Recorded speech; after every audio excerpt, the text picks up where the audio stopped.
こんにちは、増田です。いい天気ですね。本当に鳥も鳴いてるし、今回はサステナブルということについてお話をしたいと思うんですね。我々は太陽系の地球という星にですけれども、この星にはこの星の仕組みというのがどうやらあるらしくて、で日本にいればこうやって春になってだんだん暑くなって、そしてまた寒くなってということを繰り返していたり、そうした季節に応じて花が咲いたり虫が飛んだりいろいろするわけですけども、別のとこに行けばそれよりずっと暑かったり寒かったり、それにしてもある規則でこう動いてるんですね。でその中で僕らは暮らしてます。でその不思議な繰り返しの中で、もちろん長いスパンで考えれば気候も生態系も変化をしていくわけですけれども、それにしてもその都度その都度その日その日というのはある時間の経の中にあるわけです。で、そういうふうにして時間が流れていくこと、それが続いていくことをサステナブルと言います。でその自然の環境の中で僕らは経済活動をしたり文化的なことをしたり、人間関係が作られたり喧嘩をしたりいろいろしてるわけですね。でそこで誰かが傷ついたり病気をしたりあるいは死んだりしても、それもその大きな仕組みの中の一部のことなわけです。だからそれもひっくるめてサステナブルと言います。随分大昔人間が生まれた当初は多分、食べるのに一生懸命でその土地土地の手に入るものをみんなで食べてたわけですけども、中には凍えて死んでしまう子供がいたり食べ物なくて死んでしまう人がいたり、あるいは喧嘩をしたりいろんなことがあったと思います。でもそれはその人間一人と人間一人の関係なんですね。それがやがて村の単位になっていったかもしれないし、あるいはもう少し広く地域の対立というようなことになっていったかもしれないし、だんだん広がっていってやがて国みたいなものを作って国同士が争ったり競争したり、手を組んだり、していくわけですけれども、それは動物も一緒で動物同士殺し合い食い合い、そうやってバランスをとっていってるわけですね。ところがどうもですね、ある時期から人間同士が争ったり戦ったりするばかりでなくて、あるいは人間がある必要があって動物を殺し食べるということばかりでなく、人間が人間として全体でですね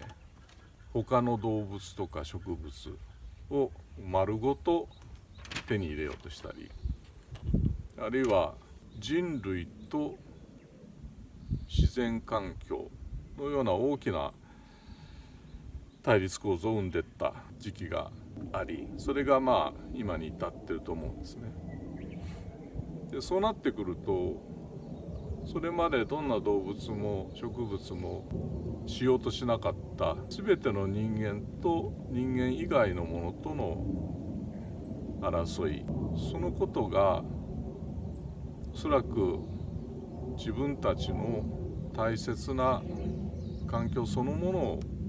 作り変えていくということに発展してしまって、そうなるとですね、その冒頭言ってた自然の仕組みを壊してまで自分たちの都合のいいように文明を作っていくということになってしまうわけです。で現に我々はそれをしばらく続けてきてるんですね。地下資源を掘り出して燃やしてしまえばそれは温暖化につながるという非常に明らかな仕組みがあるにもかかわらず、それを続けていったりします。あるいは広大な自然を作り変えて自分たちの都合のいい植物を育てる、それによってそれまで複雑な関係があった生態系が丸ごと壊れていく。そのことがこの地球の仕組みそのものを変えていくことによって、例えば温暖化というようなことが起きてくる。そういう気候変動そのものも我々としては何かの自分たちの利益のために行ったことによってしっぺ返しを食っているということだと思います。でそれは昨今の新型コロナウイルスの問題でも同じです。我々が生態系を壊していくことによって従来は隠れていたものが現れてくる、あるいは人間との間である距離を保っていたものがどんどん侵食をしてくる。全てにおいてバランスが崩れてきていると。そのことをサステナブルではない状態が生まれているというふうに言います。つまり我々がサステナブルという言葉を使うときは、その大きな仕組み、地球という星の気候であり生態系であり時間であり、その仕組みの規則を破って僕らがそれを作り変えようとするときにサステナブルな状況が壊されていくと、それをアンサステナブルであるというわけですね。ですので僕らがサステナブルという言葉を使うときには、今のその状況をなんとか改めて本来のサステナブルな状況に戻していかなきゃいけない、あるいは新しいサステナブルな秩序を取り戻していかなきゃならないということを言っています。ですからそれはありとあらゆる経済活動、社会活動、文化活動、消費、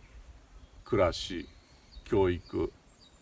その他ありとあらゆる人間の活動にとって非常に重要な基本的なテーマになってきているわけですね。